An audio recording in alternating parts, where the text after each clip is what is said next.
ମାୟାବୀ ରାହୁ ଯେତେବେଳେ କିଶୋର ଅବସ୍ଥାକୁ କୌଣସି ଜାତକରେ ଅଶୁଭ ଦଶା ଦିଏ, ଅଭିଭାବକ ମାନେ ସମସ୍ତେ ଜାଣିଛନ୍ତି ପିଲାଟି ଅସ୍ଥିର ହେଇଯାଏ, ଚଗଲାମି କରେ, ଅନେକ କିଛି ପ୍ରଳାପ କରେ, ଅତ୍ୟଧିକ କ୍ରୋଧିତ ହୁଏ, ଯାହା ଜିଦି କରେ ତାହା କରିବାକୁ ଚେଷ୍ଟା କରେ। ତେଣୁ ଆମେ ସମସ୍ତେ ଅନୁମାନ କରେ ଯେହେତୁ ପିଲାଟି 8-10 ବର୍ଷର ପିଲାଟିଏ, ଶିଶୁଟିଏ, ତାର ବା ବୁଦ୍ଧିବୃତ୍ତି କେତେ, ସେ ଧୀରେ ଧୀରେ ତାର ବୟସ ସୀମା ଲଙ୍ଘୁଛି, ତେଣୁ ଏପରି କିଛି ପ୍ରଳାପ କରୁଛି, ଆମେ ତାକୁ ଅନୁଶାସନ ଭିତରେ ରଖିବା ପାଇଁ ଚେଷ୍ଟା କରେ।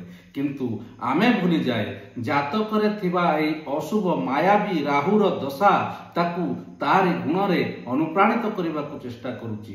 ଧୀରେ ଧୀରେ ଯେତେବେଳେ ଶିଶୁଟି ବଢେ, ତାର ବୟସ ଟିକେ ଟିକେ ବଢି ଚାଲେ, ସେ କଣ କରେ ନା ସର୍ବପ୍ରଥମେ ନିଜର ଘର ଲୋକଙ୍କୁ ଶତ୍ରୁ ବୋଲି ଭାବେ। ନିଜ ମା, ବାପ, ଭାଇ ଯିଏ ବି କେହି ପରିବାରରେ ଅଛନ୍ତି, ତାକୁ ଯାହା କିଛି ଭଲ କଥା କହିଲେ ତାକୁ ସେ ଗ୍ରହଣ କରେ ନାହିଁ, ତାକୁ ସେ ଶତ୍ରୁ ବୋଲି ଅନୁଭବ କରେ ଓ ପରୋକ୍ଷରେ ସେ ଯାହାକୁ ଚାହେଁ, ସେ ଯାହା ସହ ସଂଗତି କରେ, ତାଙ୍କର କଥାଟି ତାକୁ ଅନୁପ୍ରାଣିତ କରେ ଓ ସେ ସେହି କଥାରେ ନିଜକୁ ଗଢ଼ି ତୋଳିବାକୁ ଚେଷ୍ଟା କରେ। କାହିଁକି ନା ଏହି ଅଶୁଭ ରାହୁ ଦଶା ତାକୁ ଏପରି ଅନୁପ୍ରାଣିତ କରିଥାଏ, ଯାହାଦ୍ୱାରା ତାର ଶିକ୍ଷା କ୍ଷେତ୍ର ପ୍ରଭାବିତ ହୁଏ, ଯାହାଦ୍ୱାରା ତାର ମାନସିକ ପ୍ରଭାବିତ ହୁଏ।